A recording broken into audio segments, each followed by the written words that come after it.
Hello there. First time we meet. Hey, welcome to the channel. If you've been here, you already know what the videos we make. But anyways, just wanted to say, been sick with COVID for the last week or so. So expect the next actual edited video next week. Today I wanted to try something else, and it's going to be more of like a list type of video or things that I've enjoyed over the season. So anyways, hope you enjoy this video, and if you do, please like and subscribe. It will help me out. And I'll see you here after. Alright, so how this is gonna work, there's gonna be 5 categories. First one being the trash anime that is not good at all. Second one being the underrated gem. The third one being the mid or average anime. Fourth one being the most overrated. And the last one being the top tier or excellent anime. Alright, so for the first one, trash that isn't good, we're gonna go with this long title for an isekai, which is basically I got a cheat skill in another world and became unrivaled in the real world too. Alright, so the basic premise of this show is the main character gets basically bullied by everyone and beat up by everyone. One day he just goes home, finds the secret door through where he goes to another world, completely transforms into this just Giga Chad monster that can basically do anything at this point. Like there's nothing stopping him anymore. He comes out into his actual world and he's still like Giga Chad again, like there's nothing wrong with him anymore. Every girl looks at him, everyone wants to be his friend. It's just he's the center of attention now, in a good way, not like beforehand. He doesn't get bullied anymore. He still acts a little bit the same way, but as basically the anime goes on, he just starts doing impossible things, like I don't know, jumping from the 4th floor, stopping a bike. Like, things like this that just don't make any sense. And what makes it worse is that the people around him just don't even react in like a surprise way. Or I guess it is surprising, but at the same time they just go along with it and nothing comes out of it. Like, it's just you have Superman basically, but people just keep looking at him like a normal person. I don't know. Like, to me, it has no redeeming qualities really.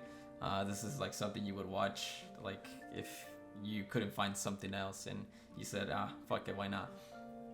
But yeah, that's it for this one. I wish I could say more, but I don't know.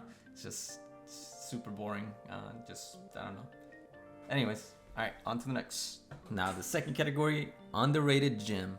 Now, this one, I think a lot of people have been watching in the background or have heard about at least. But Insomniac's After School actually took me by surprise. Not only does it talk about like the actual issue of having insomnia or having a sleep disorder, which I know some of us, even I can relate to. But in all honesty, it kind of surprised me how good the romance is in the show, and like I guess how good the slice of life elements are to it. The 2 main characters meet just because of this issue, when being unable to sleep at night, for particularly different reasons. I'm not gonna spoil anything, but they start to basically find their own meaning to not being able to sleep, or basically having all this free time where the majority of people would sleep or not do anything. They find this other meaning that they both enjoyed, and they enjoyed each other's company. It's like feelings start to grow. I feel like it's a more realistic take on how it usually happens. You see all these romance shows that kind of just have unrealistic views of like 2 completely different characters attract to each other, or like this random circumstance happens and now they're together.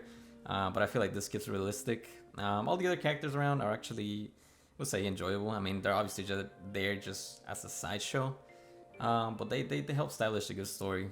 So far, I'm really enjoying it. I think there's about 4 more episodes left. And I don't want to talk too much about it just so that I don't go into any spoilers. But just know that I would say that it's really good. I recommend you to watch it.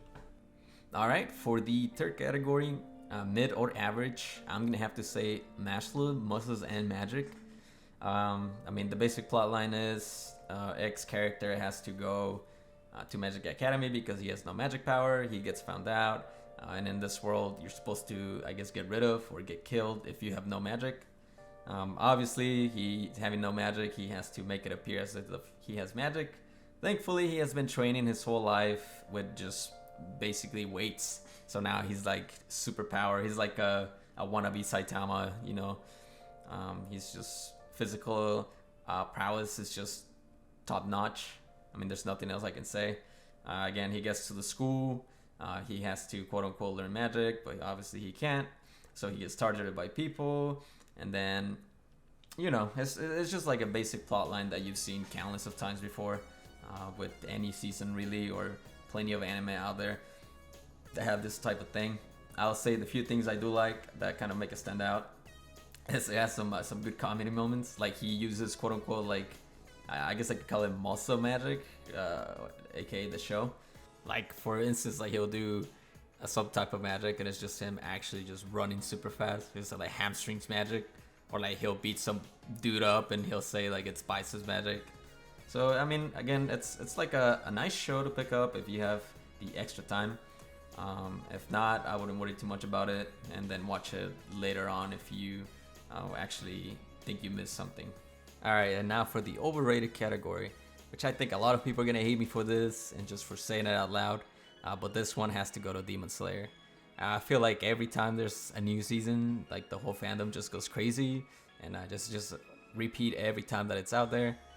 But I think just the plot and the anime itself is literally just X character gets strong, fights stronger character, and then X character gets stronger, fights stronger character, and it's just so on and so on. I think the best thing of the show is obviously the animation. You can never go wrong with that. But other than that, like if you want to watch it for like interesting development, or like I don't know, an interesting plot line, or things where you have to actually engage in thinking or thought, this is not what you're gonna get from Demon Slayer. Again, I mean, I watch it just overall. I mean, that's probably one of the best action shows you can probably watch. So that's what makes it really good. But I'm not gonna sit here and pretend that it's like top tier or the best show out here. But yeah, I mean, still watch it. Still good, but just overrated in my opinion. And now we get to the top tier, the excellent category. And if you disagree with me here, honestly, I think you might have bad taste. So, of course, I'm going to be talking about Oshinoko. And we all know the prologue, the first episode, just hit. Everyone was looking out for it afterwards. Everyone wanted to see this anime. And, it just delivered. Like, I think the hype is deserved and more than delivered to what fans were expecting it. And not only just the hardcore fans, but everyone in between. I do know that, there's been opinions of like the hype dying, or like not as many people are watching it, or it's just not as good anymore. But let's be real. If you're not here to read the dialogue or like actually understand what's going on beneath the superficial, happy moments or the superficial looks of the characters, you're probably not the person to watch this type of anime or like watch this type of things and be entertained by it. Even then, like the characters, sure, they look superficial, are super pretty, handsome, but it's an entertainment industry, man. Like, come on. If you were to tell me that more than 50% of real life people in this kind of industry are ugly, you definitely have no idea what you're talking about. So I think it's just given the type of content that this is given, that's perfect. All the characters to me have a unique personality to them, and I really enjoyed watching them in the screen. Whether it be like the two main characters or the side characters, I think it's just overall well constructed and really clean. Apart from that, the last thing I'll mention here is just the dark theme overall. The underneath of like the comments, the internet, the fandom, it's portrayed really well, and it's almost like if it was real life, someone getting harassed. If there was one show that I would tell you to watch this whole season, I would say this is the one. Please give it a watch, and I promise you won't regret it.